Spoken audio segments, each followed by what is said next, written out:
Hey, hi there. Welcome to Reflections from Damaged 21st Century Life, in which we do precisely that. We're going to reflect on 21st century digital living.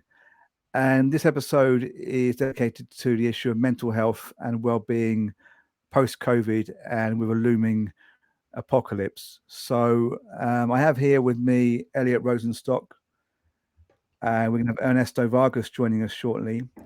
Eliot is a psychotherapist from LA, California, and he focuses on Hegel, Zizek, Freud, and Lacan. And remind me, you have a couple of books from Right. Zero So Books. I wrote Zizek in the Clinic about integrating Zizek's theory into psychotherapy practice and mental health. And I also wrote The Ego and Its Hyperstate, which is kind of a psychoanalytic look into self-interest, which I felt was uh, very missing in terms of it's good to have a definition of self-interest, which is not simply the kind of right-wing capitalist definition of self-interest. Sure, So that yeah, sounds those are my two books, which is how to improve, I guess, psychotherapy in certain ways, and I do like egoism in Max Stirner, although I don't usually talk about egoism in Max Stirner too much, but it is definitely a personal kind of passion of mine in terms of uh, theory. Anyway, I think there's a lot okay. there, right? Yeah, I don't. We can get into that. I don't know Stirner that well, but certainly we can get into individualism and the individual and how that can work within a leftist framework, because I think that's important. But basically, what I want to talk about more than anything, what I want to talk Mm-hmm. about, excuse me, I'm getting distracted by having to do my socials, which is I'll go for it. part of why we're talking, because my life is distracted by my socials, and that's a situation we all face. And I think it is a situation which relates to mental health. Yeah, I mean, So you're facing it right now. You're on your phone as we speak. exactly, yeah. Because you have to do the socials, and then now we did our socials, and now we have two viewers, There we and go. that will only grow. Um, so you know, there's something of a mental health crisis. We're told. I thought I'd ask you on and Ernesto, because you actually work as, would you say, an analyst, or how do you describe yourself? I would say I'm a Psychotherapist? psychotherapist. I'm a psychotherapist, but I'm psychoanalytically informed, dialectically and psychoanalytically informed psychotherapy, For sure, which yeah. is But nice because there's already the signifier dialectical is already popular in psychotherapy, even though Marshall Linehan, creator of dialectical behavioral therapy, admits very quickly that she made the theory without actually knowing what dialectical meant, uh, because it's very much the golden mean theory of dialectics, aka just like not really a dialectical view. okay, but you're Yeah. working in the field. We're working in the field is your Yeah, main yeah. thing. I have private Yeah. clients. I do individual therapy, couples therapy. Uh, Starting a group soon on dream analysis group where you can actually bring your dream journal and we'll go over it in a communal setting. So that'll be fun. That's Yeah, good. Yeah, I've had some strange dreams. When we'll get into dreams a bit later. yeah, yeah. But I wanted to start off with this: what vibe do I give off? So just to work us into this, Right. we have this kind of familiar meme format where one, to describe who they are, gets to choose, you know, one from each row. Although I've actually seen it done different ways. I've had people like choose just like a number and a letter without choosing the symbol at the end, or choosing two letters. So I think you can basically choose any combination of any of these as you wish Right. to describe who you are. But I would go for top row, middle row, bottom row, and I suppose I feel like you should. I would feel the urge to be structural. Pick one number, one letter, one symbol. You know, I think that should be done, I want to be. certainly. I don't want uh, to. I don't want to err and be the but non-dupe I and have fall. people like actually in the comment section here. You can see to the meme I posted.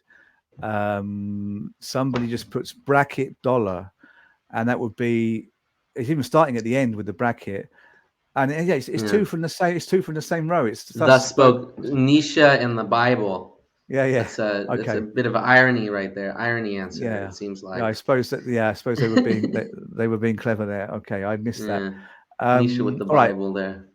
Yeah. Which isn't that strange a combination, because we know that his dad was a pastor, and that may have been what influenced him to turn against organized religion.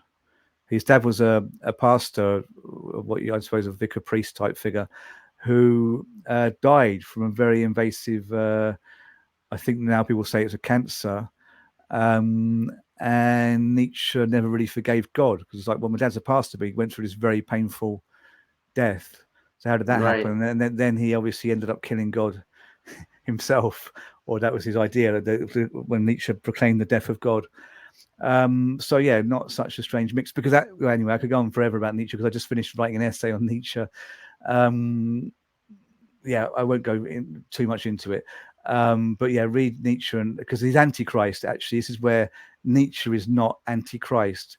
What he says in the book, The Antichrist, which is one of the last he published, is that the church is Antichrist, and Christ is like the one person equal to Nietzsche's vision of the Overman or Superman.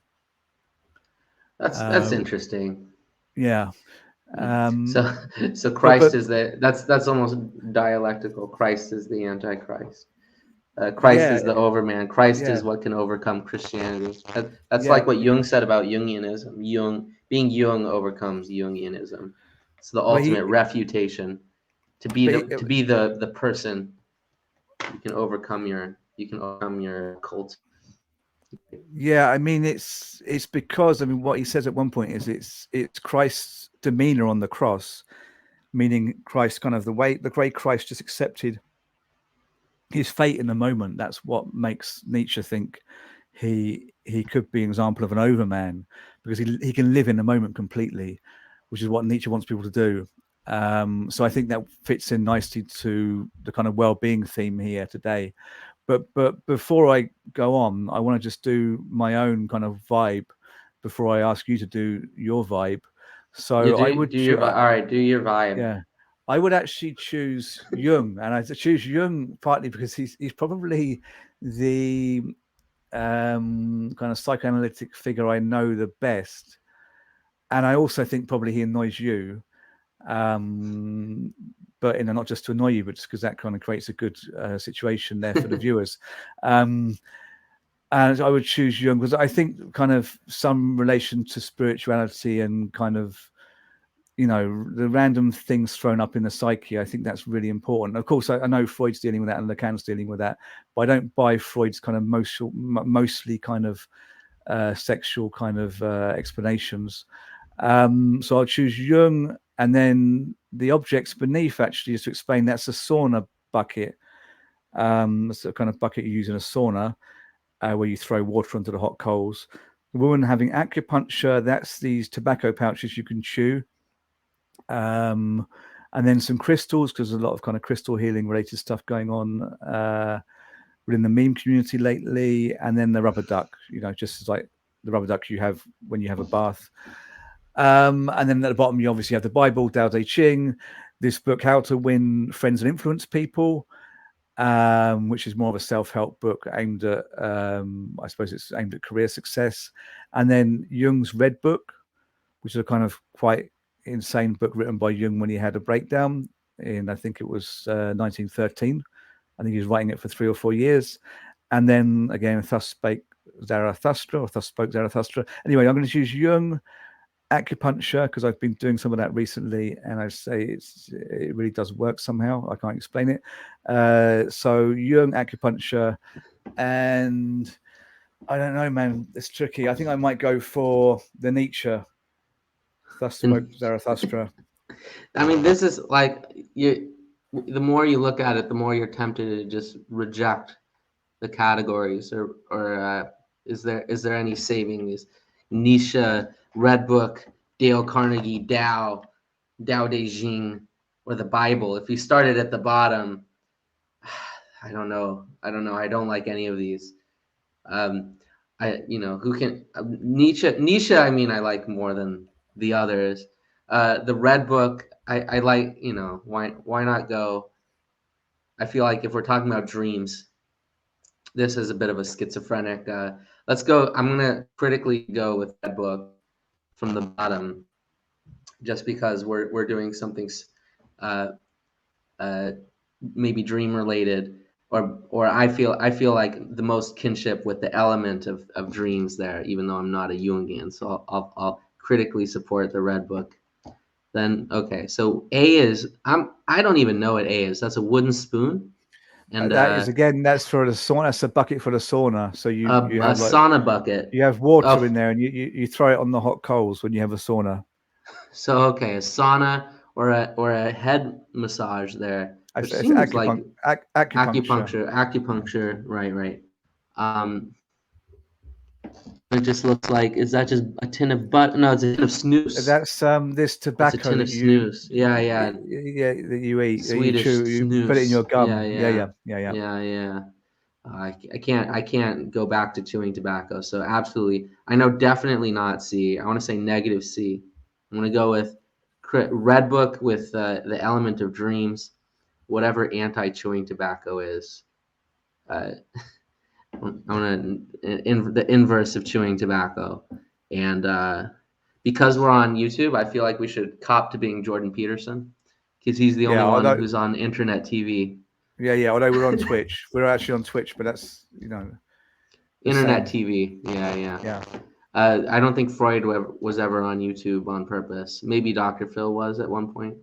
I don't know, but I just want to be provocative. If I have to choose with these categories, I'm not going to shy away from choosing Jordan Peterson. I'm not going to say I'm Okay, Lacan. that's Yeah. interesting. That's it. Yeah, because you have Jung. I would take you not to be very Jungian, I'm not and then Jungian. you have Peterson, who's a really bad Jungian. Yeah, but he's on internet TV. So let's cop to the fact that we're inscribed in the technology right now as we go forward. Just like Peterson, both victims. I'm a victim and Jordan is a victim of a recaptured image of the internet. Yeah, that makes me, sense. Yeah, me and me he's and a. Jordan we'll form a we'll, I we'll can I form can a I can support take group. him. I can take him being a victim up to a certain point until he starts tweeting, or when you can see He's he's a been victim making of himself. when he's It's been the making worst his kind own. of victim to Yeah, be. when you can see that he's actually the one tweeting, when he's managed to like get away from his minders, and he gets to write his own tweets, he becomes really dangerous, and I can't feel sorry for him. Yeah. There was I the mean, tweet. would I There say was my this. philosophy is equal to him? No. Do I? But I mean, I'm critical support for being a victim of yourself, like Jordan Peterson. Yeah, he's an interesting character. So, all right, well, let's get on to some points, some talking points, other than the ones generated by this meme. Right. So, all right, quite obviously, it's been a difficult time. COVID was difficult. Lockdowns were difficult. The fear of getting COVID was difficult, and people say that that's caused a mental health kind of crisis in itself, or epidemic of mental health problems. I Right. mean, What is there to do that about mental health? What is I mental mean, health? Who should decide what mental health is? sure. I suppose it's Should like, we abolish mental health? Should we yeah. improve mental health? I suppose like feeling bad is being mentally unwell in some Yeah. sense, and You feeling could say good is feeling well. bad is it reminds us of negative mental health. It could be, maybe. Yeah. I don't know. I mean, because something Although I you deal hurt my foot with. the other day. Okay. I hurt my foot and I was feeling bad. But did I have bad mental health? Yeah. Well, I suppose I never really feel mentally ill when I feel physically ill. To be honest, I Yeah, normally feel pretty good. I know in those points. I right. suppose the point is that people, they felt somehow estranged and depressed and anxious during COVID. But I wonder Yeah. if the real crisis is to come now. I You felt know? estranged and depressed before COVID as well. I was a bit of a forward thinker in that case. I, Well, I felt this. I felt depression and yeah. estrangement even before COVID happened. Yeah, so did I. But my main feeling during COVID is like, now shit, I'm never going to get a stable job again, because I moved to Mm-hmm. Finland without a stable job, thinking I'll get one quite soon. And then the lockdown came, and I was like, fuck it, it's going to tank the economy forever. I'll never get a Yeah. job. And then I did. So actually, most of the biggest fear throughout the whole of COVID actually spiraled me into other kind of fears and kind of a mixture of depression and anxiety. It didn't manifest. I got COVID finished and I found a job quite easily. Right. So this is something that, I mean, yeah, I It, mean, sh- a it lot of the shook things worries, up, you know. there is Ernesto. A lot of the worries about I guess we COVID. could all agree that COVID was good because it shook things up. Isn't that right, Ernesto? Yeah, it did. I mean, We all love COVID here. sometimes because not everywhere, not everywhere. At the factory, we just had to keep going to work. You know. Oh, right. I definitely did not get time off from work either. Right. Yeah. I didn't get time off from work. I had no job and thought I'd never get one again. Which Right. was the That's scary not thing. good. Then I got that's one. scary. Now I've got one, and I'm like, now I've got a job. Shit. Mm. No, but I get the summer off because I'm a teacher, so I maybe I can write a book in the summer. But I mean, the thing is, what I'm meaning to get to is that the COVID, like mental health crisis. I mean, the one that happened during COVID, is that the real big deal, or is something we're facing now a bigger issue? Like, what kind of how can you say traumas are you seeing? I mean, obviously you can't discuss specific clients, but do you think there is a kind of trauma related to COVID?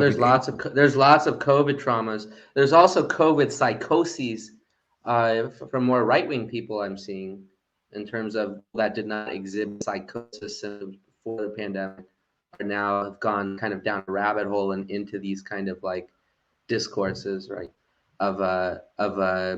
It starts with something like, I lost my job, or like, this is common, I lost my job, I don't have an income, and then it's the rabbit hole of right-wing conspiracies, and I've seen this in multiple clients. So there is I would say there's post-COVID this sort of psychoses possibility. There is depression from isolation, right? What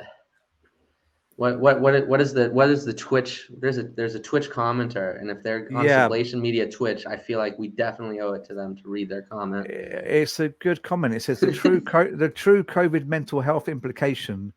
People realize the shitty situation they've been in the whole time. Yeah, exactly. Which I think is totally true. Is that people realize that we can't go anywhere or do anything because we've got no freaking money, and that had already been the situation. Anyway, that was already the case. Before we were already isolated.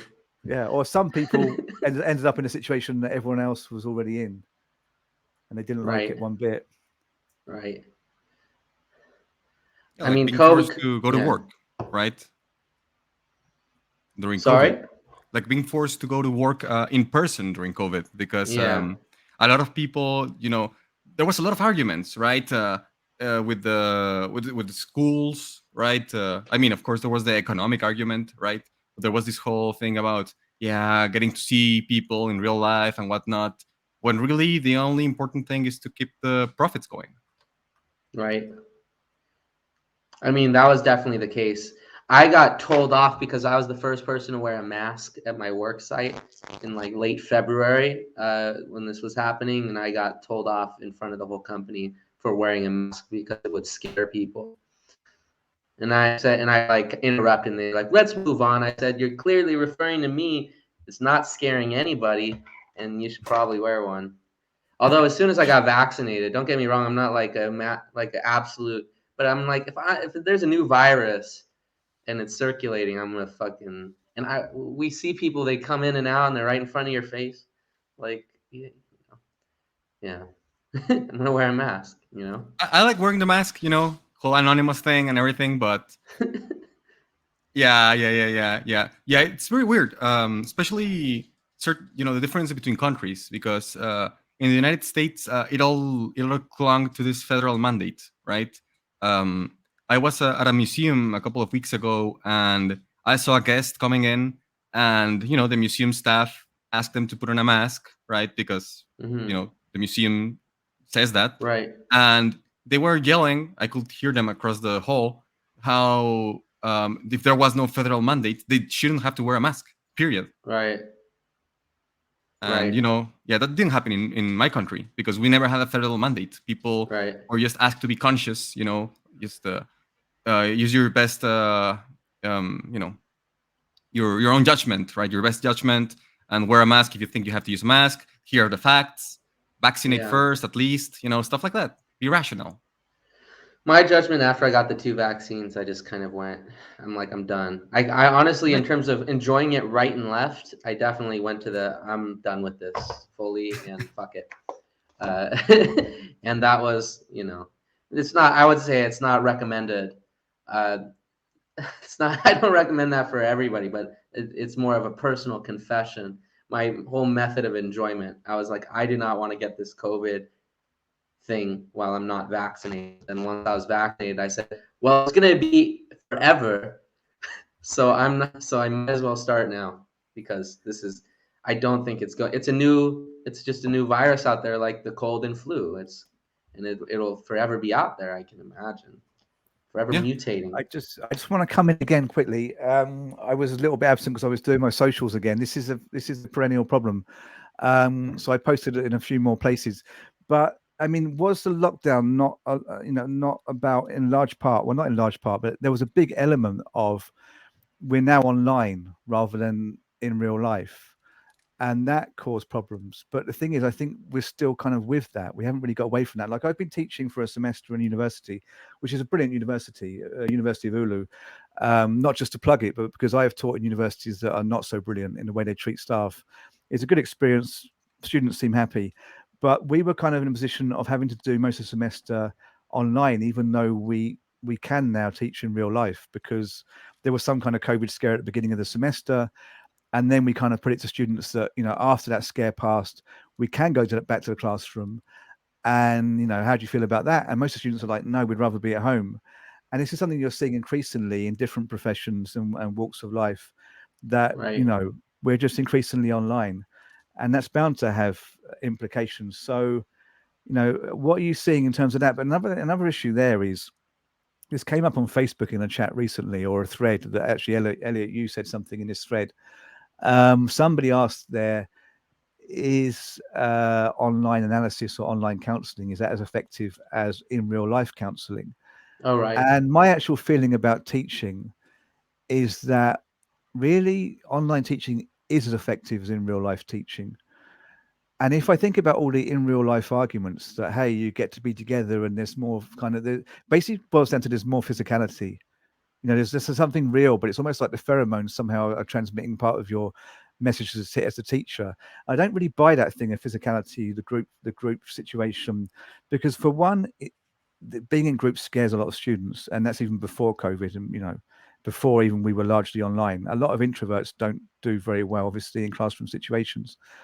But for two, I think the classroom situation lends itself to hierarchy, and actually, I think the analytical situation, one-to-one, actually it probably does that as well. But when you're in Zoom, there isn't really any hierarchy. Everyone feels on the same level. So I don't have many problems with Zoom teaching, and I don't buy the thing of all the kind of weird reasons that are kind of pulled out as to why one has to be face to face or physically in Right. the same space. It just seemed very old. Anyway, so I'm all for it, but there's a couple of different questions there. One is the digital era messing us up in the head, which it definitely is. But tell me, like, how you think it is. And two, is online analysis or counseling effective? What do you think, Ernesto? Well, it is effective. It is, because it does produce results, but you are dependent on the environment, and you can't always guarantee that you'll have a crisp connection, right? Good audio, good video, everything that's related. And I've had clients that have had problems with connections, where we've lost maybe 20 minutes of a session, right? Which, Right. again, it has its there are its ups and downs. For example, there was once an analysis that I was seeing where it disconnected for like 15 or 20 minutes, but it didn't sound that it disconnected, right? So they kept talking for like 20 minutes, and then we came back, and I thought they had been silent or something. We didn't know what was going on, and they kept talking, right? Which, from an analytical position, there is something to get from that, right? I mean, there is material that can be extracted from that. You can analyze that, even if I didn't hear it, but it's still, it's still a bit of a sour note. And when you're in Yeah. person, you can perfectly control the space, and there are no distractions. Which another big thing are distractions, right? Can a client actually say, yeah, I'll have complete privacy, nobody can listen to me while I'm talking, so on and so forth? That can't be a guarantee, right? So there is something about the clinical space that you create physically that can't be replicated online. But online spaces and online therapies, it's very fruitful, definitely. Right. I missed even 2 full sessions this week because the platform conked out. Even Zoom, the private clients have been better, but this now I'm like emailing back and forth, trying to like get my 2 sessions worth, and they're like, we can't guarantee that the connection's good, and I say that's fine for a brief, but I'm gonna file complaints, Better Business Bureau, so you better give me my $70 or whatever. But hang on. Do you mean? How do you mean? Do you mean not when you're the therapist? You mean as a you mean getting therapy yourself, or Me? yeah? Oh, no, I this is understand the scenario there that you oh, said. this is as a therapist. So I work 4 12-hour shifts Monday through Thursday as a therapist. Okay. It's not always full, but sometimes it's 12 hours. So I'm very reliant on these platforms, and then I'll put little holes where I have private clients in this BetterHelp platform. But basically, the advantage is you don't need to do advertising. Every time you want clients, you just refer me more clients, and they give you clients, and they increase. The more clients you see per week, the more they'll pay you per hour per the client you see. So they have all these incentives for you to use their platform more. But the platform sometimes crashes, is what you're saying. But it crashed for an hour and a half, and I still don't. Do they have my ticket yet? No, it's still being sent up. I'm seeing like how my threat has been doing. It's been giving me anxiety. That does kind of yeah. Well, that sucks. But I suppose there are real life equivalents like transport strikes or problems in traffic, and then you might not be able to get to your analyst session. So Exactly. there are problems online, but on life these things also get interrupted or postponed or whatever. Although the positive thing about BetterHelp is it's illegal for me or it's unethical for me to ask people to write reviews of me, but the platform asks them. So now I have reviews of me that I can like do this, and I'm doing pretty well in my like Uber ride share therapy Uber ride share. Yeah, but you get recommended BetterHelp if you meme certain memes or you write certain messages on social media. Then you get these. At the moment, I'm getting these adverts from BetterHelp saying anxious or depressed. And I've just been writing an essay on Nietzsche. I wrote an essay on Nietzsche, and I think actually they can even now like know what you're writing in your Google Docs or something. Or maybe I was talking about the essay to other people. I'm thinking it's that. But something I've been writing has made people. If you say mental health, therapy. Well, that's why I keep writing that, because I've been advertising this on social media. Right. So then it'll give you the BetterHelp ads, right? Yeah. What I'm finding out about the platform though is even the company, it's so decentralized. Like you won't talk to the same person over and over. You talk to different people, and they have it's like any massive call center. So you can reach out and it's like, oh, this guy. So it's like a clinic. It's like, oh, there's the fucking head admin again, who's fucking us over and busting in our sessions and breaking union laws. But in BetterHelp, it's decentralized control of administration. So you can't go talk, you can't organize with other therapists, you can't other people for better conditions. You can't even really access administration as a single entity. It's just random call center employees, really. There's one point here from our commenter again. A friend is a professor and says that he needs physical feedback from students to understand if they are understanding the material. It's a lot like stand-up comedy. I mean, I do get that. Yeah, it's true that you do get cues of students that are more obvious when you're in the room with them. And I suppose that would be the case with psychotherapy or these kind of speaking therapies. Right. One other thing that occurs to me, just adding that onto this comment here, is that if somebody seems to have a particular issue in that they're leading their life online as a means of avoiding, as a method of avoidance, and they come to you for counseling online, and you realize that a principal problem they have is that they can only relate online, Mm-hmm. what would you say to them? I would say, how ironic, how fucking ironic, you fool, you damn. No, I wouldn't say that. I would.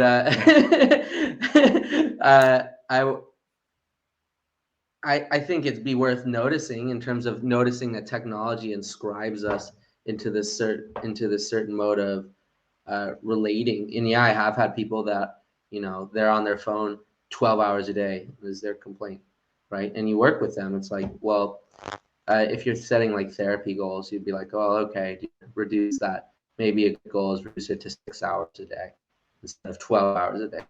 And do you think that's a reasonable goal? And so on and so on. So it's I would say this is how you could go about it. In terms of, yeah, you can also talk about why exactly you're on the digital pacifier for 12 hours a day and what are you missing, or what are you missing at home that you're on the digital pacifier all day. In terms of, are you, you know, a lot of people who live by themselves, working in and out of a job or going in and out of school, right? And you're by yourself and you have the, what else, what, you know, they don't know what else to do. Yeah, in the case of my patients, it usually comes up.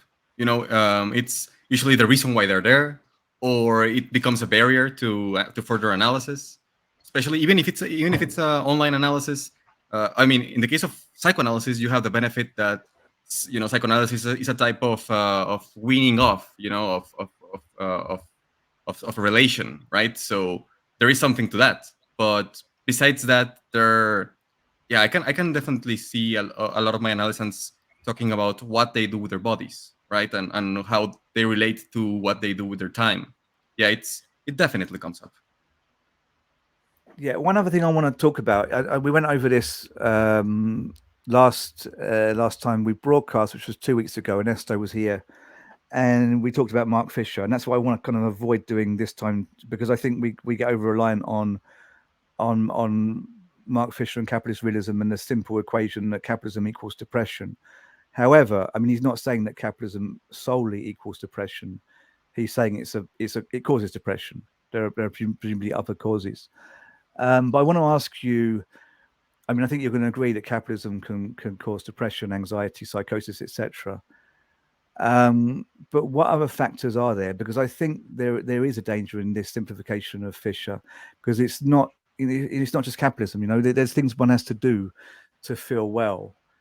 That for one, you know, we're not just going to end capitalism. So if that's the sole cause of your mental illness, you're kind of consigned to just having to live with it. And you know, I think the feeling with some people is it's never going to pass, because capitalism isn't going to pass. Well, I mean, But there's a problem of structural analysis, right? In terms of, if you're doing structural analysis from the ground of structural analysis and you don't want to get involved into individual psychology, then you know, you ignore the mental health discourse a lot. But I think there's ways, like for instance, to go to the extreme version, and this is something I've heard not with a client, so I can talk about it. But for instance, two people, they're saying, oh yeah, therapists, their psychology is bullshit. You should stop seeing your therapist. Someone who's like very depressed and anorexic, and they did. So this is like, you got to realize, when you are anti-psychology or clinical psychology, I would say, well, would you go to somebody in a severe depression who's seeing a therapist and tell them to stop seeing a therapist? It's like, no. It's like, would you tell them to, okay, probably not. That would be bold. Would you tell them to not go to a therapist? It's another question. I feel like, yeah, you know, the kind of, why don't you look at this position of anti psychotherapy or psychology and go to the end of it. I think there is a danger of therapists in general. It can be, you know, you don't really know what their ideological framework would be, and a lot of times structural analysis will not be there. So it is like, I think, yes, you should be able to critique structures and not get lost in the individual question at every second of it, right? In terms of like, how does the structure dehumanize us? Like, just because Marx doesn't talk about individual psychology when he says, humans become instrumentalized as machines grow, as a quantity of people in a factory grow, we become dehumanized, right?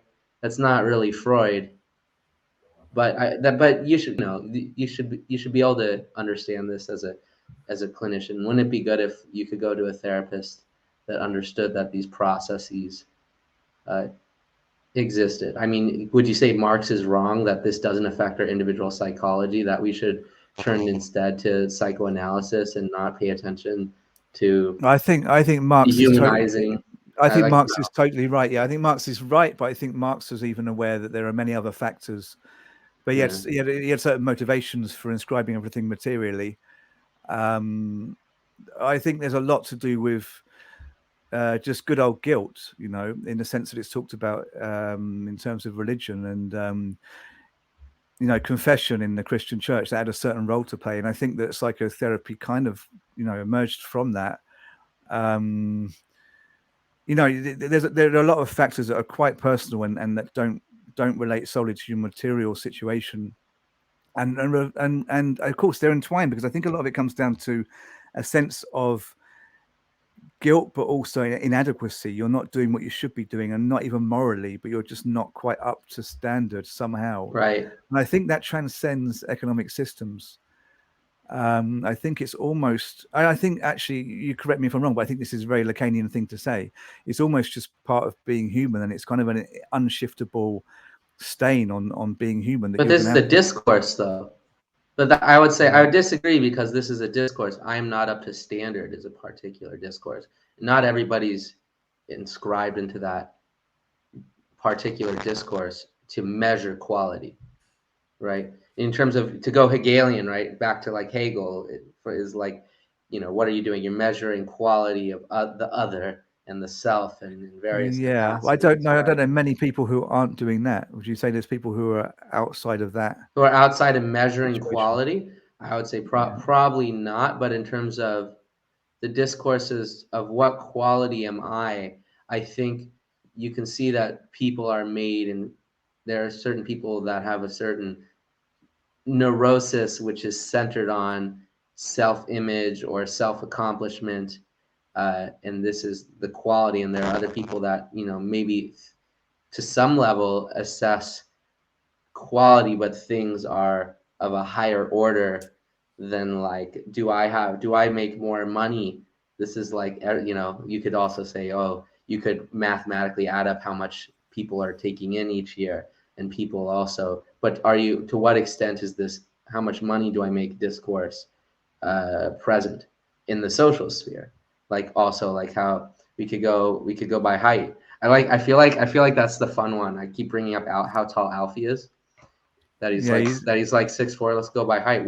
I could inscribe myself into this discourse, or I could subtly hype him up and be like, but you said it. You said it. I could also say I'm shorter than Alfie. But you were saying this before. I could like become before like we neurotic, started broadcasting.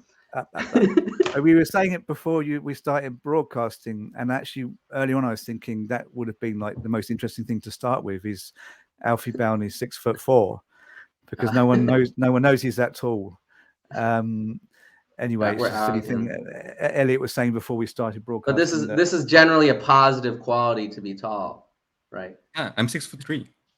Are you? Are you 6'3"? No, you're not. Yeah. Yeah, are you? Of course I am. See, you don't fucking know this shit. And then you also have like your hair done quite high.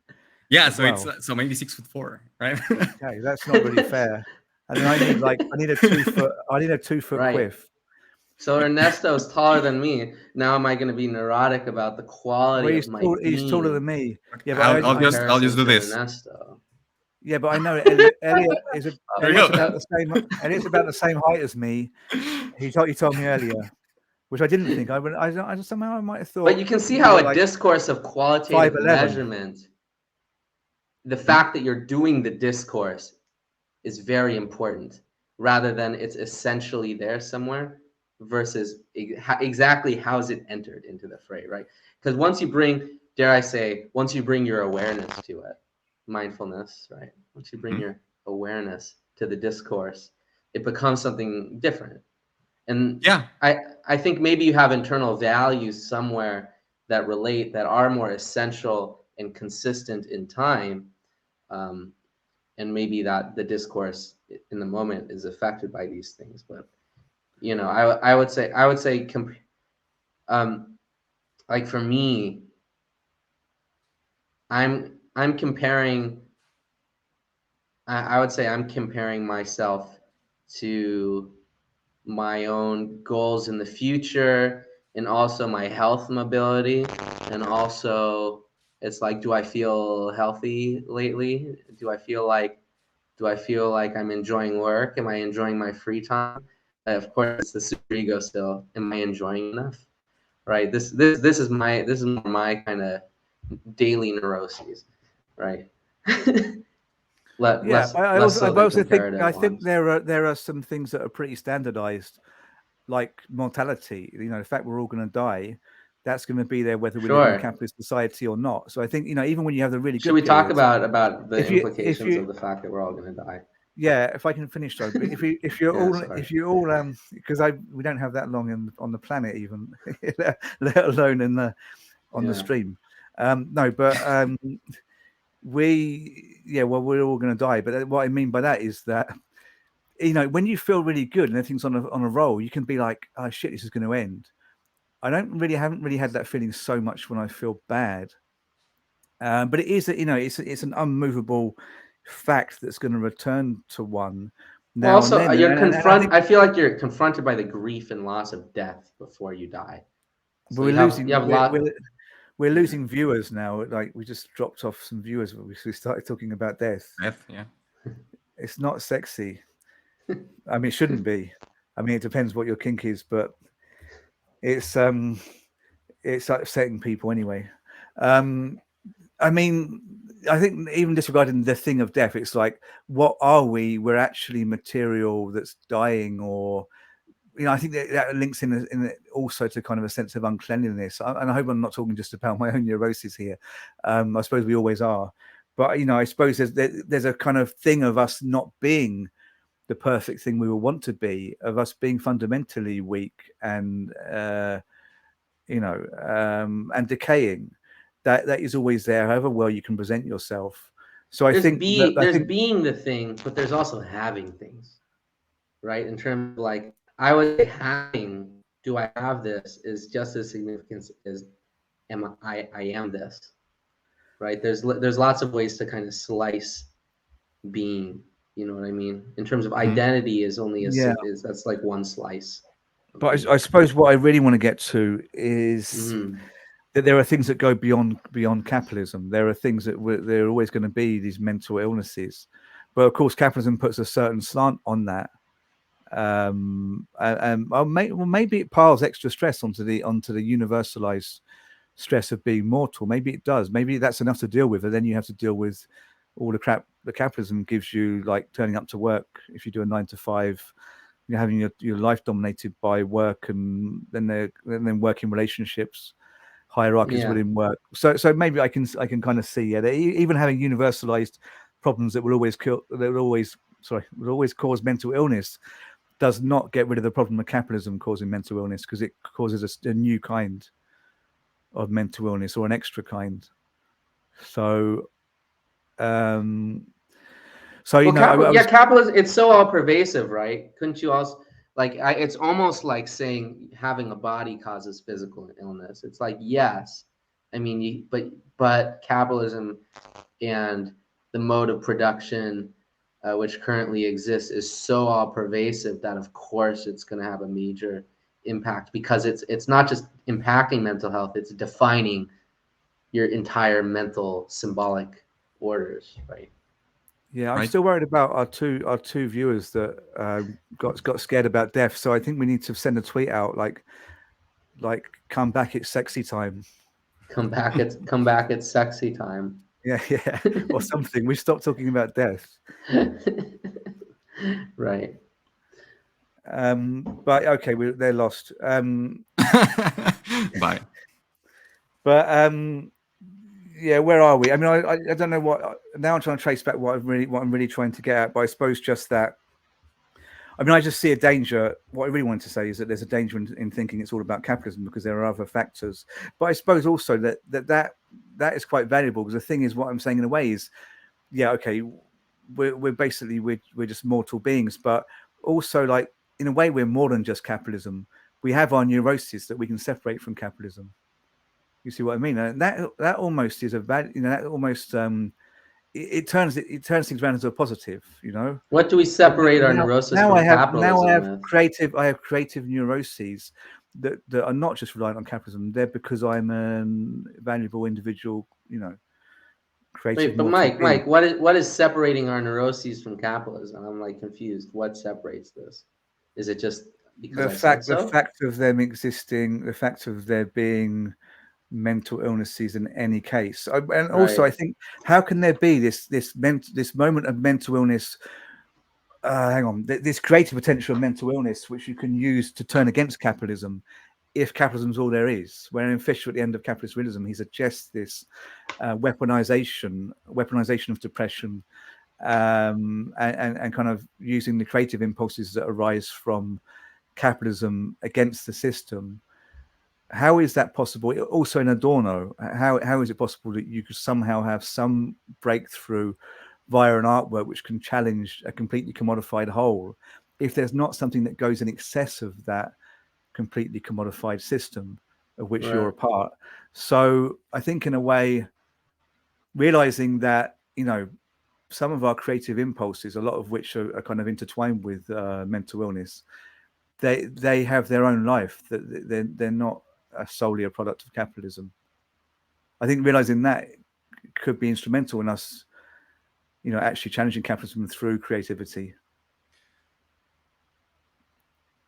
Ernesto, thoughts? I'm trying to wrap my head, because I'm also questioning the way in which we might separate this the conceptualization of a particular mental illness. I mean, I understand the point that the mental illness might exist beyond the daily trudge of capitalism or whatever, but I find it hard to separate it entirely. If we even had capitalism, so let's say, we're in communism or whatever, would we even have the same type of neurosis? No, I don't know, but what I would say is that there might still be, well, there would still be the neuroses that had existed before capitalism, where there would still be the essential kernel of being that is subject to neuroses under any system. There's also technological inscription and technologically determined neuroses, which, in terms of, this is the phenomenological argument, which is like the Heideggerian argument against, it's not just all capitalism, but it's technology revealing a certain mode of being, and becoming kind of technological creatures of Zoom, right? We're Zoom creatures in this moment, for instance, right? Communism or capitalism, whereas beings of this format as well. Right? Okay, yeah. Okay, I get it. So, capitalism is just the way in which we organize this technology that nevertheless causes neurosis. That's what you're saying, right? Yeah. Well, there's a phenomenological or post phenomenology argument that goes that I am seeing myself not as Eliot being registered by a camera going through this platform, but I am saying I am here, I am this image, but in fact this is like not the case. And I say, oh, this is Ernesto, not this is Ernesto to this direction of me under this streaming on Twitch. But there's all these things that kind of get immediately hidden, which makes, if they have an epistemological, this is not my original thought, epistemological bias, right? Of these technological modes of viewing and being, then they get hidden so easily, right? And I can't help but I really like this kind of subject about what kind of gets hidden, and how does it become more powerful whilst it's hidden, right? And there's so many ways that both modes of production, Marx did a really bang up job of revealing the mode of production, right? How it gets hidden, and when it's hidden, it becomes powerful and it becomes immediate and taken for granted as soon as you reveal it. Just like in psychoanalysis, when you speak it, right? It's the same thing. Analyzing capitalism is the same as speaking a neurosis. It's in unity because it's a reveal. You're bringing to the surface these kind of symptomatic epistemological problems. When you do this, then you can work on them. And you don't guarantee a solution, but once I know my neurosis is, what's your neurosis? My neurosis is that every time I look at my pen, I see that it's pink, and I think I'm so feminine that I have to immediately go and run 10 miles and do 1,000 push-ups. Like, it's like, oh, this is my neurosis. Now, now that I know this, I have been doing that. What do I do about it, right? Yeah, I'm just like in capitalism, now that the mode of production is this, what do we do? Yeah, about it, right? But I'm just thinking about putting it a bit differently, because I think that what I said it caused perplexion. Ernesto looked particularly worried or disturbed. I never seen you actually look worried before, but I mean, I'm not saying that capitalism doesn't cause neurosis and depression. I'd also say psychosis, but actually, could psychosis be a break from capitalism? So you're thinking and communicating in ways that aren't suitable under capitalism. So you have almost a return to pre-capitalist, or at least you start expressing yourselves in terms that are non-capitalist.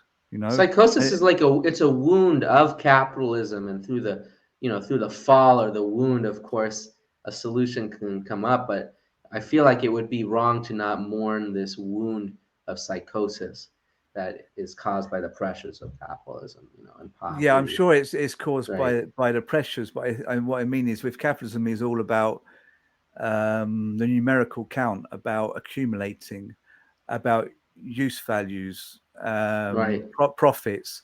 The thought patterns of schizophrenia are in a sense anti-capitalist or non-capitalist. Yeah, but it's also like I feel like I don't have use value, and then I become schizophrenic because I'm just so distressed that I have no money and I'm not integrated into society, and a lot of times I'm physically abused, right? I'm broke. Like this is like a schizophrenic that will come into a clinic. And so it's like to say that, oh, this is a great way to get out of capitalism. It's like, no, it's not. I wouldn't say it's a great way. I wouldn't say for a minute it's a great way. Well, no, but I mean, is there something anti-capitalist? I would say maybe, but I think it's almost more interesting or more important to show how it is a wound of capitalism. It's like, how has capitalism caused this kind of to happen? I guess you could say I'm not a delusion in that sense. Right. Yeah, I mean, I suppose I was getting at that it creates a way of thinking that surpasses capitalism and maybe suggests that there's something other than capitalism, that there's still thought resistant to capitalism. Sure, there's culture, there's art. I would say, you meet schizophrenics and schizoaffective people who are artists, who have art that is outside of, that's very particular. But it's also, you can't help but to, within this art, I always see remnants of the evil other a little bit. You can't escape. Yeah, it is a part, but it's like you could tell the pressure. Like you can't escape the wound, right? It's always, it's not just schizophrenia is not freedom. It's also a wound, Okay, let's get a bit beyond there, because I think that we're getting into a level of abstraction which isn't that useful. Maybe I don't think it's abstract at all. This is like concrete. We're talking not with what you said so much as I was wondering about my own original phrasing, because I'm trying to get to something, but I can't even grasp exactly what I'm trying to get to. Maybe that's more what I mean. So I want to introduce a question. I feel like this is that's very psychoanalytical, Mike. Well, that's good. I am with two. I am with two therapists, so maybe I should just let myself go. You have two therapists. Which one do you like more? I don't know. I think you both have your values. I think that. Oh, right. I thought you meant you had two therapists. No. I mean there's two. There's two here. Wow. No. I don't have two. I don't have any therapy. I have an acupuncturist. I have an acupuncturist, right? Yeah, and we don't go through any of that. She says, if you want to go into any of that, go to a therapist. Right. we don't get into intense discussions that would suit a therapist situation. But acupuncture does change your mood almost immediately in the session, and it can last hours to days afterwards. And also, this is my Mike, do you believe in energy flow? Like, do you feel like the needle hits something? Well, you flow different? You feel it. It is doing something like that, but I don't feel literal currents of energy going through me. I mean, I don't know that it has to be doing that, but whatever it's doing, it does work. It does work, and a good acupuncturist often won't want to go into all of the kind of the spiritual woo behind it. They're just like, this is what works over millennia. So Mike, I unironically have this belief that I never talk about, but because it's so useless, I feel like there's something kinetic energy that we don't understand yet. Why? You do think that? Emotion. Yeah, I do think that. I don't think it's particularly. I mean, anti-capitalist. I think the thing is, if you do something I did actually correct that as non-capitalist in my credit. Oh, right. I just say anti-capitalist, but then I said, well, maybe non-capitalist. The way of the schizophrenic, the way of thinking that schizophrenic has is perhaps non-capitalist. Mike, what if I told you, Mike, you want some schizophrenia? What if I told you this? What if I told you, this is like getting to Reich for a second. This is my Reichian take. What if I told you kinetic energy can flow in ways that, if we fully accepted, would absolutely just fuck with the foundation of reality? Mike, thoughts? I mean, I don't know. I mean, I was all up for getting into spirituality, but I was trying to get Brian on. Brian Francis Colton. Next caller. He couldn't make it, so I thought I won't go into spirituality today. But I mean, or to energies, but I mean, we can. But I mean, with acupuncture, I just find that it works. And I think if you're paying for a therapy, you tend to start taking responsibility for yourself more than if you weren't paying for a therapy. So now I'm thinking differently to like 6 weeks ago when I started it. I'm generally living better, like I'm eating better, and I'm taking responsibility for my feelings and whatever. So, I mean, overall, it's working. Yeah, I have this. Yeah. Well, I mean, our muscles are so interesting because they're all, when we look at, if we think of the ideal of a muscle, it's like you almost think it's like one thing, or strength is a singular word, but a muscle is a very twisted thing. They're fibers interconnected. Yeah, fibers interconnected, and then we have these joints, right? And then you hear. I have a friend who learned massage, and he's like, you can feel it kind of uncoiling, right? And I think this goes with Lacan as well in terms of the real and the symptom, right? There's something about reality that ties and knots, right? And that's why I do think that maybe acupuncture and kind of just acupressure or whatever is tied into this kind of notion that things. I wonder if ideas can become knotted together, right? When you see, it's like I don't know. I think there's something there. I don't know it yet. And if I ever feel like discrediting myself entirely, I'm going to fully go for it and try to. Yeah, but there's stuff we don't understand. There's stuff we don't understand for sure. And I think energies can travel in ways we don't understand. And I mean, I've had enough kind of semi-psychic experiences and things in my life, and moments of synchronicity that have been very intense at periods. So I think that's all out there. I think it's only spooky because we don't really understand it. We can't measure it or explain it. I mean, actually, that's a good point. Maybe we should go into that because I mean, it's really becoming big online. There's a big online meme community. There's a big meme community around, spiritual stuff now. Like horoscope stuff, but also crystals. Some of it's jokey, but a lot of it's made by people who also believe in this stuff, which is fine and cool. I think it's all good.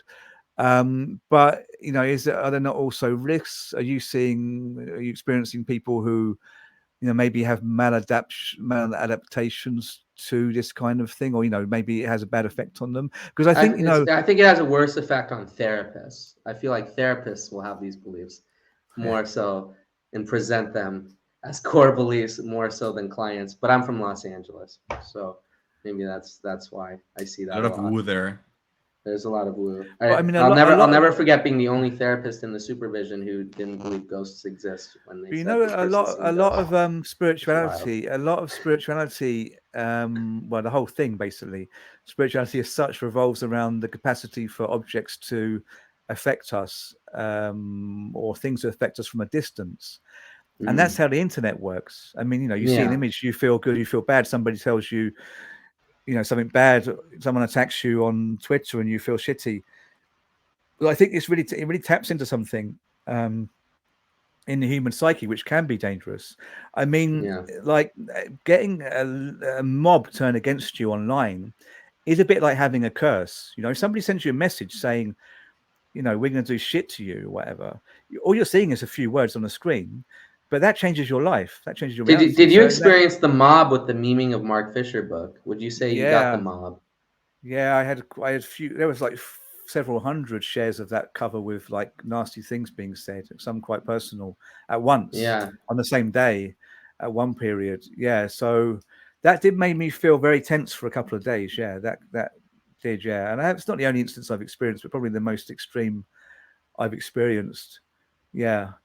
But people are just saying stuff that has no bearing on you. What was that like, man? What was that like being at the center of the? They don't really feel that they are talking about you. They're just pissing them out. It takes them 2 seconds to write something. Right. But that kind of arrangement of letters and words, maybe with an image sometimes, that can change your reality in the here and now, your physical reality. So that is like a spell or something. Well, to get your nervous system like half extended, but only like in some sense, I'm in Mexico and I'm in Scandinavia. Well, it was stressful. Stretch, right? Yeah, it was stressful because, when a book came out that copied the name of my book, I didn't know what was in the book. So they could have actually ripped off my whole book, or there could have been loads of shit in the book about me, nasty stuff about me. As it was a load of memes about Mark Fisher, some of which I made, as it happens. Right.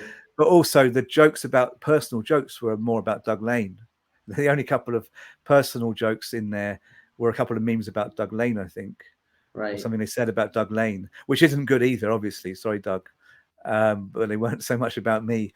But yeah, Doug's experienced this kind of thing as well. But for me, that stuff is stressful. And I know it wasn't that bad. I mean, you take some other people, Nina Power. I'm not going to get into into everything around Nina Power because I don't know that well the situation. But she had a lot of shit for years. And we know other people as well who've had certainly more stuff, more trouble than me. I think if you look at people like Anita Sarkeesian, whether you like her or not, Anita Sarkeesian, she was attacked during Gamergate. Yeah, I mean, when it's that level, I mean, I think that's really serious shit because this didn't cause me any. I mean, I've had breakdowns in my life, but I didn't have one then. So that was a cakewalk compared to some things in my life, to be honest. But if it was the level of Sarkeesian, I think you have to just stop using the internet for a while, but you'd still be worried about people hassling you. Because one thing is when you're under attack on the internet, you go to the supermarket and you see some old lady in the vegetable aisle and you're like, is she one of them? Because that's like your brain's looking out, your brain's looking out for threats because you feel threatened, you're under attack online. Will somebody be psychically triggered to like, it's like nothing, what is it, the banality of evil, right? Will they see you and then they'll be triggered and easily throw out something violent maybe, or ask you at the very least, right? Yeah, they could if it was really them, but it's not that you really will see someone in the supermarket. It's just that your brain is dealing with a level of threat and then trying to apply necessary measures to protect you. So because we're all adapted to dealing with a threat in terms of like who's after us. So your brain starts kind of getting scared of people in the street, even though it's not people in the street. You know who I feel bad for? I just saw him post again, or someone. The guy who put balloons on the wall and he looks kind of like soft. Yeah, people hate him. People hate him, but he's in a small town, and there's also memes of people driving by and like yelling at him and shit. Like that's like the internet has really caved in on him in a certain way. It's really wild. Yeah. Yeah. But I mean, yeah, there's certainly a sense in which We internet, don't like his mode of enjoyment of relationships. Yeah. Let's ruin his fucking life. You know, this is like casual, banal decision. Yeah. Or, you know. Yeah. Yeah, and I Yeah. think the brain will react to that in ways that the brain has always reacted to the feeling of being kind of psychically persecuted or persecuted from afar, i.e., magic. You know, the brain has that capacity to be frightened Mike, do you know when the first wars were fought by humans in human history? What invention caused the first mass war, kind of war event? It was the bow and arrow, because then you could shoot somebody from very far away. Yeah. No more personal conflict or what? Exactly. You didn't have to bash somebody. It wasn't a bunch of people with rocks. Like, let's all fuck each other up with rocks. Like, oh fuck. Oh shit, here's Ernesto. He's 6'3". Oh fuck. No, it's like people like, aha, I got you. Right? Far away. Yeah. This caused people to decide to mob up. Well, that is the most disturbing thing, and that's the whole thing with Putin now with his Satan nuclear missiles, because they take like 2 minutes to hit London from Russia, and there's nothing you could do. They wouldn't even know it was coming. It would take 10 seconds to Finland. But in a way, I think that threat is kind of it's useless, because then you just start to think, well, it could happen at any moment. It's just like, anything could happen at any moment. Yeah. Bad things could happen at any moment. So I think Putin and his how would you say it, his cabinet, they overplay that. I think that's not a very useful threat. It's not long term. That threat isn't going to hold. Speaking of nuclear war, the sun explodes. It's going to be like at least 1 billion years. Do you know how long ago humans and chimpanzees were like the same creature? That was like 10 to 4 million years ago. Do you think it's more likely to evolve a human in 4 to 10 million years, or one person to send a nuclear missile? I mean, I can't help but to think eventually people are going to start fucking lobbing these things. Right? What do you think? It might not be in our lifetime. What do you mean? Is it more likely we will evolve so far we can circumvent the problem of the sun exploding? You're saying, is it more likely that will happen? I don't think. Yeah, the sun exploding so far away. Like it took 4 to 10 million years to evolve humans from chimpanzees. Okay. But your question of like, is it more likely this or that? You mean, is it more likely we will get ourselves? I think it's clear that we'll get into nuclear war before the sun explodes. Oh, before the sun explodes.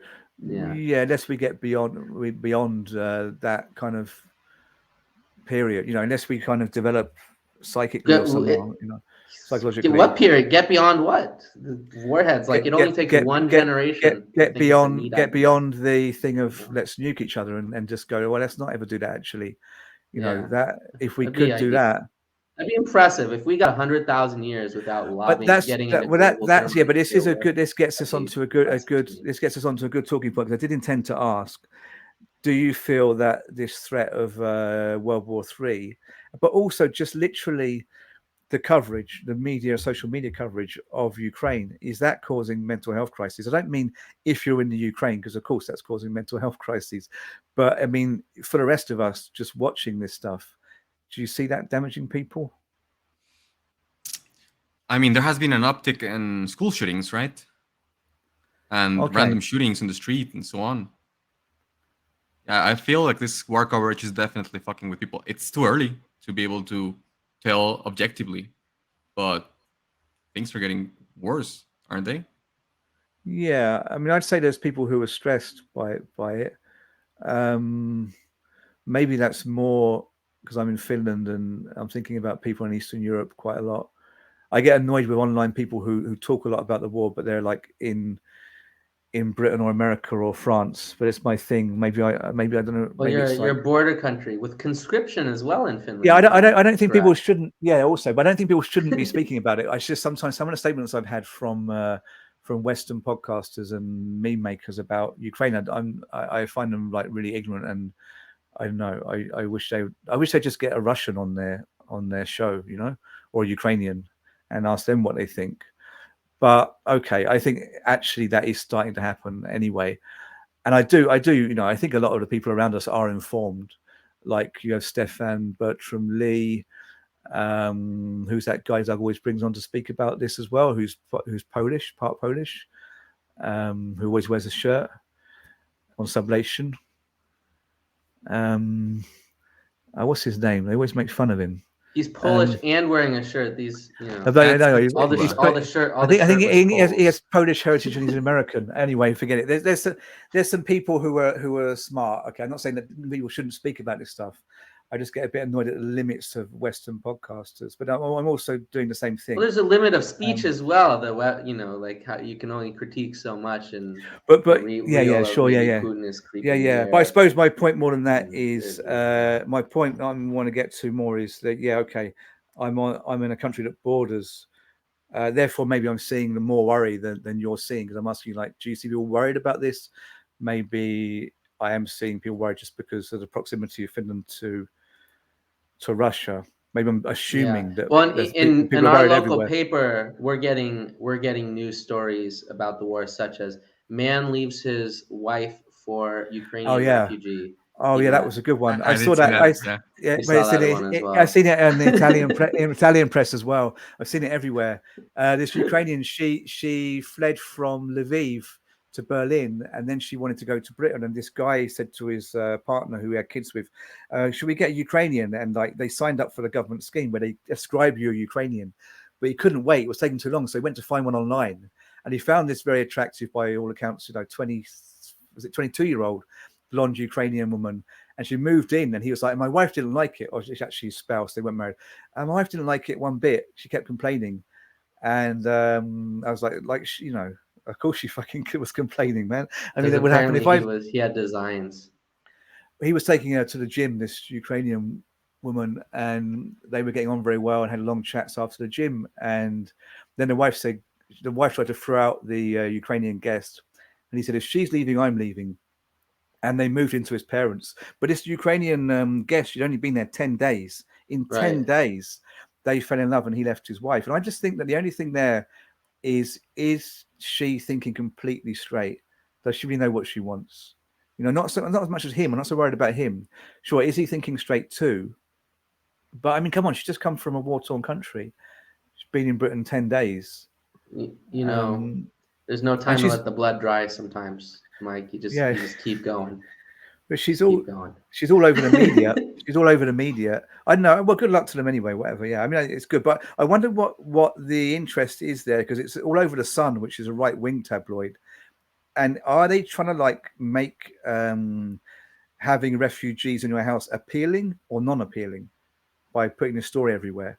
Because you can see all the guys. I think the Sun loves a sensual story. Keep in mind, the Sun, they have the page 3 tits model. That's like a. But in her own country, I don't know if you knew this, but I don't know. Yeah. Ernesto, did you know that there's this? They would never have this in the U.S., but there's a right-wing tabloid paper, and it's also famous for having a page 3er, which means somebody who has their tits out in a print paper. Right? We have our own right-wing rag on corner, you know, on the corners. It's called Metro something, I don't know, and that's I think it's page 5 or page 7. Oh, right. So this is the thing. See, U.S. is missing out on this because we have different vulgarity laws. So this was like, whoa. Yeah. I'm trying to find this story now. For the record, I feel like I should also say I've never actually opened the Sun to page 3. I just know it exists. No, I really haven't. I'm not against it. I might have to. I was like, what am I? I'm gonna be like, maybe I'll call my wife over. I'm like, I'm gonna look at the page 3 tits. That's a nice and erotic response, right? But you're gonna come with me. Yeah. Enjoy together. Yeah. Okay. I need a safe person. Something. Oh, there it is. Oh, that there. Here's I see. Is this the Sun story? Sophia. Oh my God. Yeah. Lviv at first sight. Okay. There he is with his wife. Okay. And she looks fine. And there's this Ukrainian he had move in with them. Mm-hmm. Anyway, there's a whole story there. There she is in Ukraine, but she got in trouble in Ukraine. Ukrainian press said that she was ruining the possibility of people finding host houses in the UK or Yeah. anywhere in the world, because women with families wouldn't want to take in female Ukrainians anymore. Yeah. So this is one. This is one issue. Well, I just wonder if that's why the Sun are spreading this story, because Sun it's a trad story in the end. They love a good scarlet letter, don't they? Yeah, true. Yeah. But yeah, I think it stands to reason that if you fill the media with stories of war and the possibility of nuclear war, people will get pretty stressed. You know, I think you know the media will take any opportunity to basically stress people out. Also, because it sells papers, so to speak. I mean, or it gets people clicking. Yeah.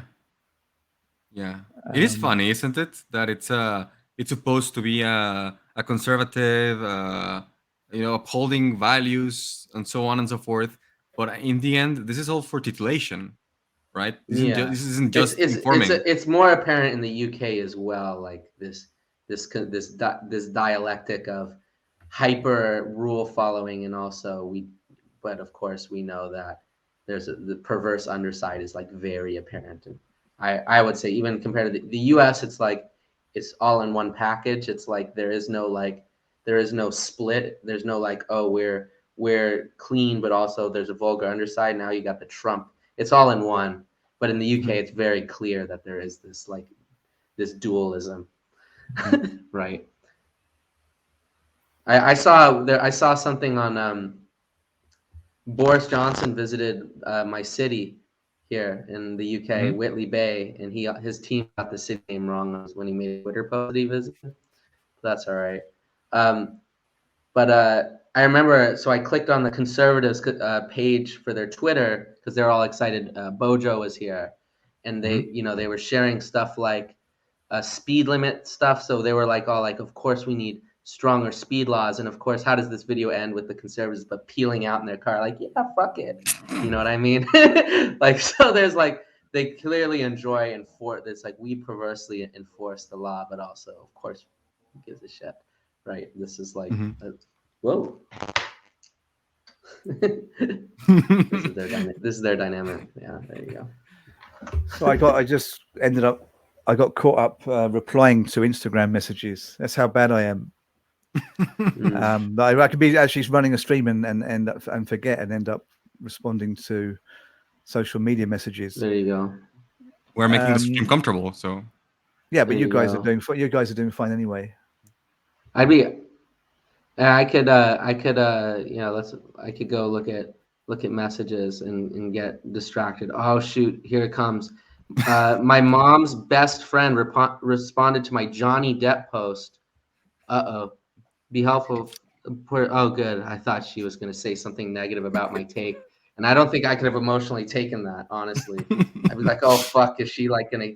I don't know if I can handle my mom's best friend not liking my take, but it was also kind of a neutral observation. Well, it might be time to say. It might be time to say that I got thrown out of being an admin for Acid Communism Facebook page. They threw you out, but wasn't it just not Acid? Adam? No, that's Acid Left, the Acid Communism page. Oh, that's a different one. Yeah, because I wrote this piece saying that this is why, as a leftist in Finland, you might be amenable to NATO to Finland joining NATO, but it wasn't like pro NATO. It was just like, obviously people got pissed off, but it wasn't pro NATO. It's like, but in different parts of the world, people have different agendas, like making sure you don't get invaded and bomb the crap out of. So the party I'm in is the Left Party, literally translates as the Left Alliance. And they're kind of left of Bernie and Corbyn, although it's hard to say here because the whole country is like the left of Bernie and Corbyn in a weird way, because we have this good welfare system and free education and whatnot. But effectively they are left of Bernie and Corbyn. But most of the party in Parliament voted for NATO regardless. So I wrote this piece explaining, because I get annoyed with being told what to do by people who aren't here or who aren't in the east of Europe or the Nordic part of Europe. And I got thrown out of being an admin for the Acid Communist group, and I got this message saying you are not sufficiently communist, basically. And I kind of said, well, yeah, but acid communism isn't communist. You wouldn't have the acid prefix if it was, it's not Marxist Stalinist. Leninism, acid communism, avant-garde, vanguard party, but everyone's on acid. Strict. And if you don't take it, we will dose you. Acid communism.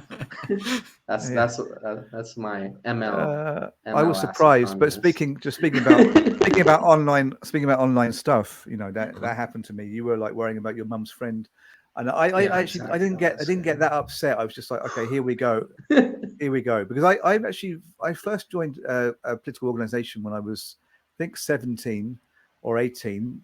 Probably it was 17, called the Young Communist League, and they were the youth wing of the Communist Party of Britain. And the general secretary actually came down to my hometown and met me and my friends, because we were all joining together. And that's the first time communists pissed me off, because they were so like hard line, and they were like telling us, we were kids, just like asking questions. No, you don't say that, because it wasn't part of Marxist doctrine. And I was like immediately like, shit, this is like, this kind of sucks. That you can't say, like, what are you, some kind of communist? You can't question things. You can't question things. Yeah, you can't question things as a communist. There were all these kind of points that people couldn't get beyond. There was a German guy from the former Eastern Germany, and there was a Greek guy, and there was a Scottish guy. He was the general secretary of the Young Communist League, and I just felt that it was more about saying getting no. Everyone in line. It was more about saying no than saying yes, and that was my very first experience. Then I became anarchist.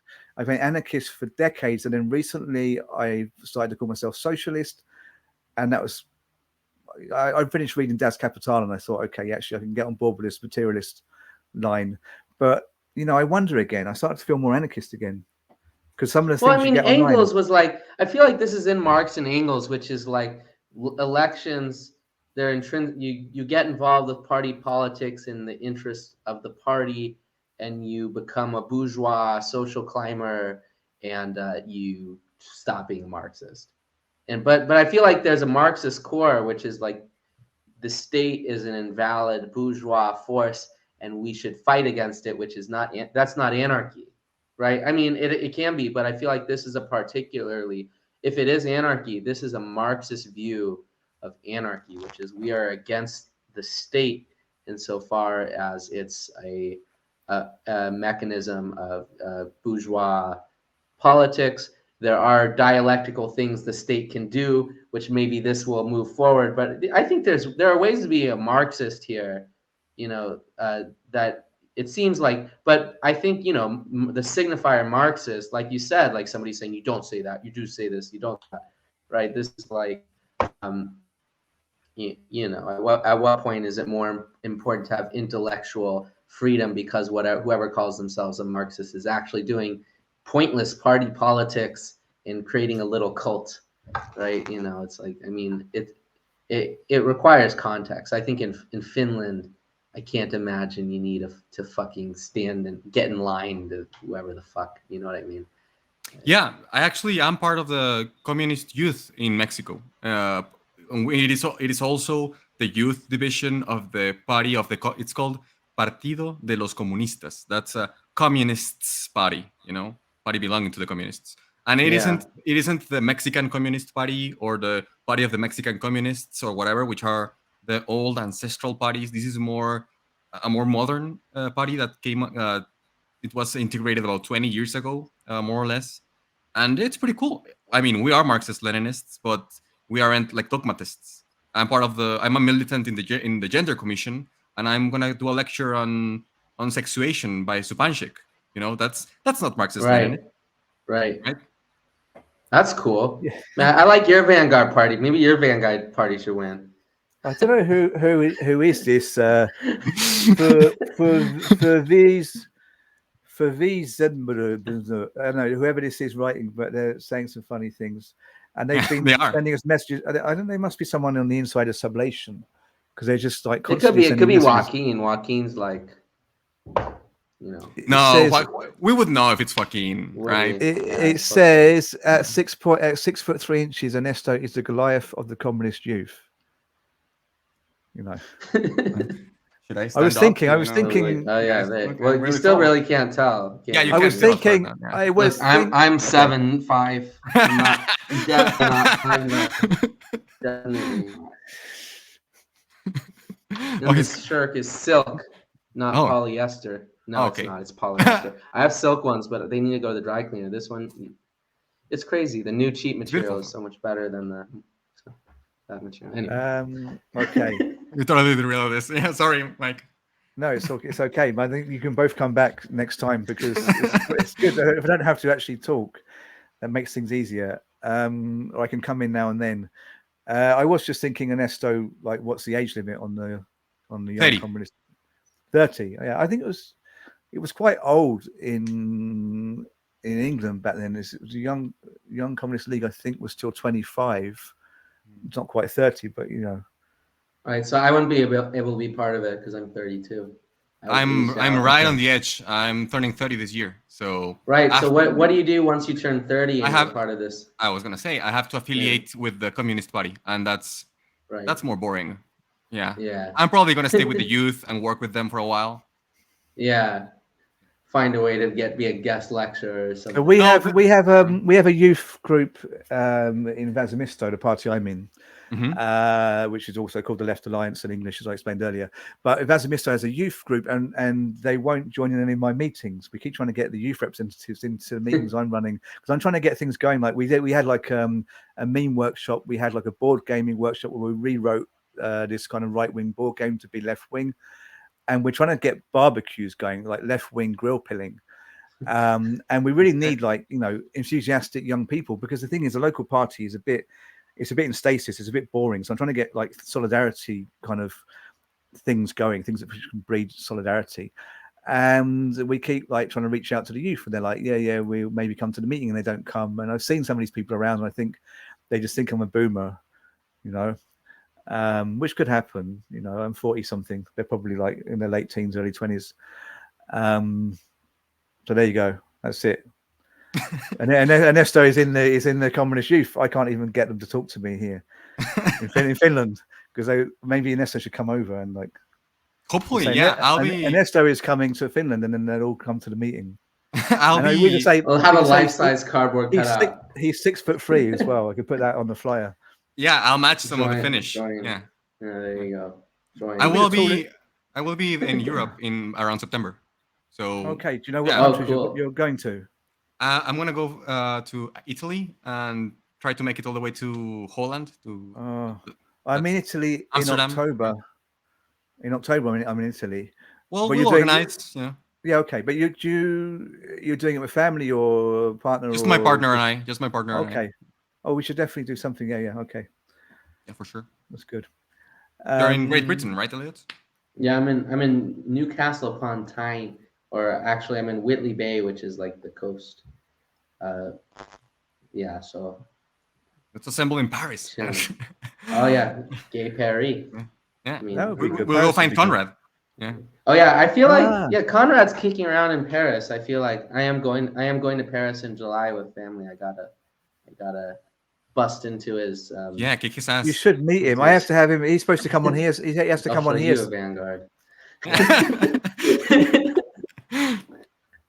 I feel like I'm not the Vanguard because I can't get a word in edgeways. But Conrad is supposed to be coming on here soon. There you go. He is. Me and him are supposed to argue about Ukraine and Russia. We're going to need more guests, so it's just going to be like an unbearable argument for the viewer. Because I just don't agree. I don't agree with Conrad on nearly everything. I do think he's a smart guy. Yeah. Conrad, I haven't talked with him in person about his Russia takes, but I do know he was trying to fly to Russia right before he couldn't fly to Russia. So I find that a little questionable. His takes are pretty. I think he makes his takes pretty known on Capitalist Comrades. Yeah, definitely. I haven't looked in there so much lately. I fear the red-brown alliance. That's what I don't like. I don't like this. I don't like this kind of possible third positionism. Yeah. I don't nothing to do with it really. But I mean that's Conrad would obviously say that's not what's happening. I haven't even looked, but if I looked, I would probably leave again because I left Capital Comrades for like 2 weeks a while ago. Mm-hmm. When the Russia thing started, there were too many like apologies for Russia, and I left Capitalist Comrades. But then I went back. But if it's gone red brown, or if you think it No, might be, I would just say insofar it hasn't gone red brown, but in terms of, I think they overestimate the revolutionary potential of supporting Russian imperialism. yeah, exactly, yeah. That's Yeah. my issue. But anyway, look, we've gone on an hour and a half, and we've gone completely off topic. Right. But it's been very enjoyable. Any last thoughts on? Actually, I'm not going to say on mental health, on anything. Any last thoughts you want to wrap up relating to our conversation, but it can relate to any part of our conversation? Yeah, Nuclear sure. annihilation is coming. That too. Yeah.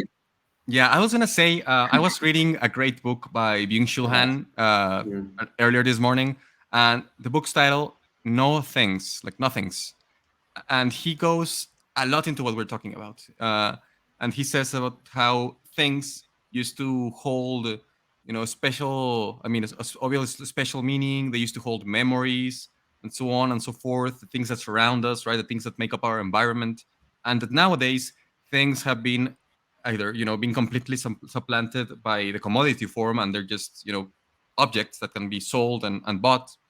And he talks about these two things.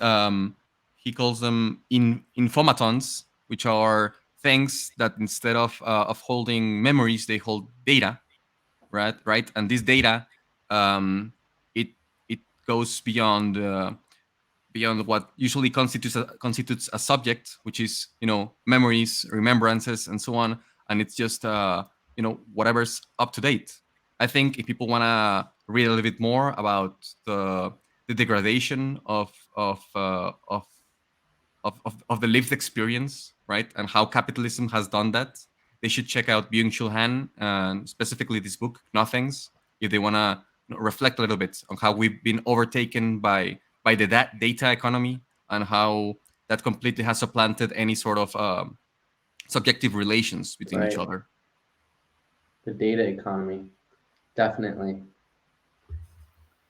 The empirical measure of data is unforgiving and relentless. Let's finish properly, because you didn't do this vibe thing. The vibe meme. That is true. What vibe do I have? So you can finish off. What vibe? Yeah. Okay. Oh, I'm gonna. I mean, do I want to say? Yeah, I want to say 5E and I just. I'm gonna go with How to Win Friends and Influence People by Dale Carnegie. Yeah, for sure. Yeah, good. Solid there. Yeah. Okay, that's great. That's really good. I'll go with that. Okay. That's Ernesto, and he's 6'3". Is Dr. Phil? Is Dr. Phil 6'3"? I mean, is he tall? I imagine he must be. I think he's tall. Yeah. How tall is to be a popular TV psychologist in America, to be a popular TV doctor? It says he's 1.91 meters, which you probably have to be tall. That is taller than me. Yeah, that is like 3 in feet. Yeah, he's 6'3" and yeah, 1. He's about. It seems like he's around 6'2", 6'3".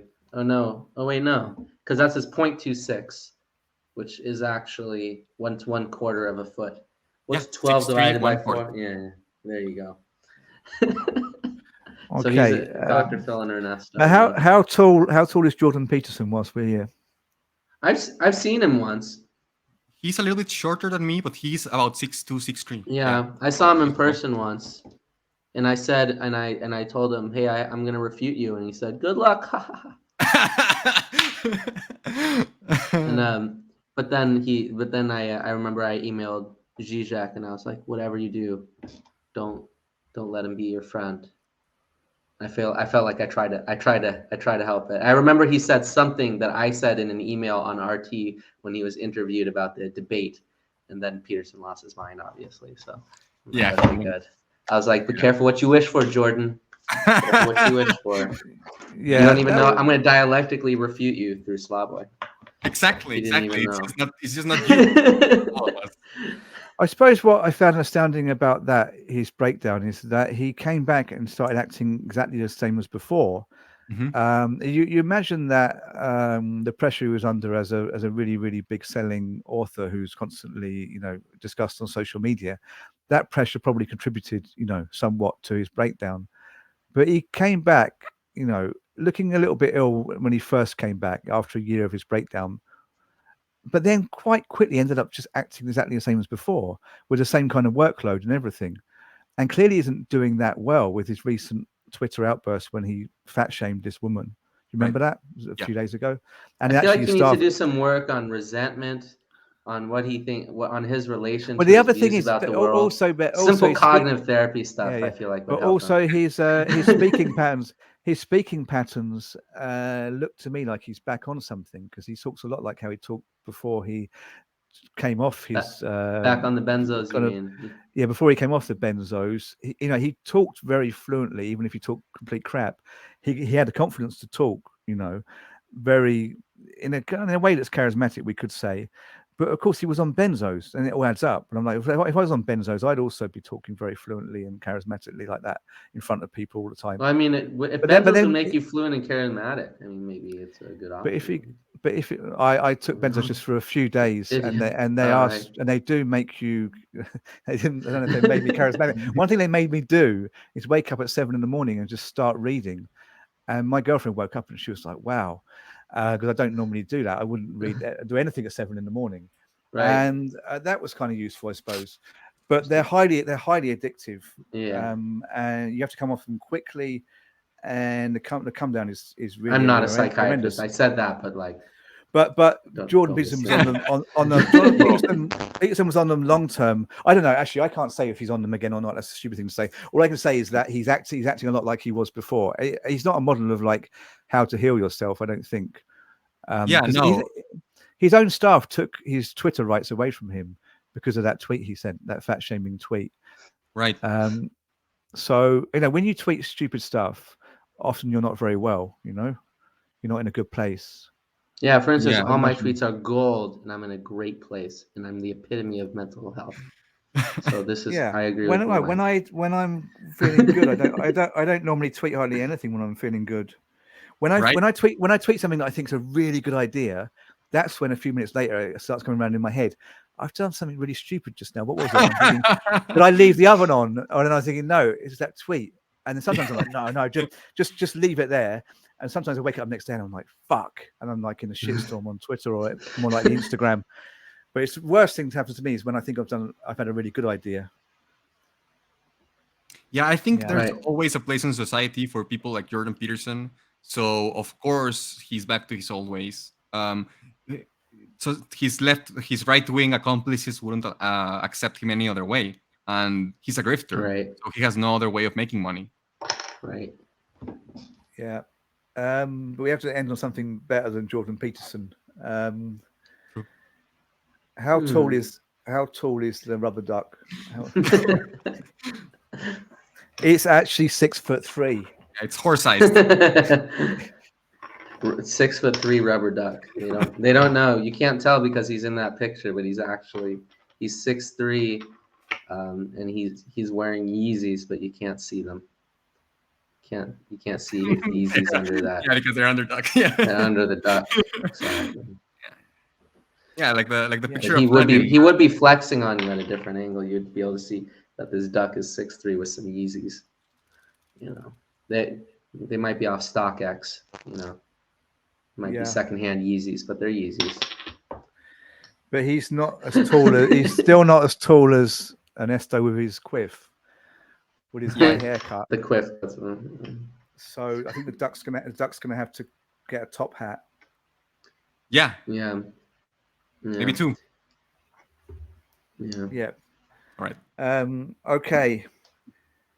That can't be the end either. Okay, but let's say say something. Can it be that I talked to my barber about? I finally learned to say, I comb my hair this way. So if you cut it, we should do something like that. That's the first time I've ever said that to my barber, and it's really working out. Yeah. Okay, but anyway, I thought we were I could be having a Jufro, Mike, and I could be Seth Rogen, but instead I'm styling. Because that's what central planning can do for you. Join the Communist Party. Same haircut. But thank you everyone for being here. We are going to have to wrap it up at some point. I did think we were going to speak about mental illness, and in a way we did speak about mental illness, but mostly because we just said really strange stuff. Mostly because I was just we experienced mental illness. Yeah, we talked mental illness. We talked mentally. exactly. Literally, yeah. We were deterritorializing the flows in the schizophrenic. Something. I don't know. I didn't read Deleuze. I mean, I did, but I don't care. All right. Okay, I haven't read anything. All right, no, don't. I've never read a book. Yeah, that's Spoiler why. alert, I haven't even read my own book. That's why we write books. I black out. I write it and I don't look at it. I send it away. That's how you write a book without reading one. I mean, if you're drunk enough. Exactly. Well, drunk can do it, but I prefer to just say, give me some anesthetic, put it in my neck, put me in front of my laptop, and then I'll. I don't like to enjoy. I just want to get it done. Not read a book. Get it out there. Okay. Right, Mike? And I look forward to reading any of your books that you haven't looked at. Right. I'm sorry, because I have actually read your first book. It was very good. They're both good. I haven't read the second one, but I know it's good. Sorry, I will. I can see why the first one would be appealing to read, Zizek in the Clinic, and then the second one I kind of took the piss a little bit, and I said, now we're going to talk about dialectical egoism, which I'm going to make up an entire system for. I can see how I could lose some people there. I think it's an appealing book. I think it's good. I haven't got time to read anything. Also, because I had to write this essay on Nietzsche I just finished, which I've been writing for ages. But I will get on to reading that and other stuff soon. Okay, so thank you everyone again. It's been real. Thank you, viewers, for tuning into Sublation Media. Hopefully, you're sublated. You were at one level, now you've been canceled and raised, as dictionary.com would say if you Googled what sublation meant, like we all did. We've all Googled it. You've Googled it. Everyone here has Googled it. And I hope you're on another plane right now. I once had this funny idea. I had this funny idea in a Zoom meeting at university that somehow maybe the meeting would never end and we'd be there forever because people just kept asking new questions. It's like no one wanted to leave. And I thought it'd make a good book, like kind of people go on a desert island and they can't get off and they all go mad and make new religions and stuff. But it could be a university Zoom meeting that never ends and people start descending into madness and getting kind of really basic in front of each other. And it feels like we're now in that Zoom meeting. Only it's a Twitch stream. A Zoom meeting that lasted a year. What about a year-long Zoom meeting? Yeah, or one that just doesn't end, or it could just be this stream. 24-hour, like the old web 24-hour streams, voyeur streams. You could do that, but Zoom, the Zoom conference that never ended. It's just the permanent theory room coming soon. Yeah, and Second Life. From Sublation Media, Second Life, Third Life even. You'll see my second and first life on my third life. All right, let's go. All right. But thank you. All right, guys, thanks. It's been brilliant. We'll be back soon in the next couple of weeks, I think. Or I will be with guests. I don't mind. You two can come on again at some point. But let's see you all soon, viewers, and thank you for coming. I'm going to end the broadcast now. Bye.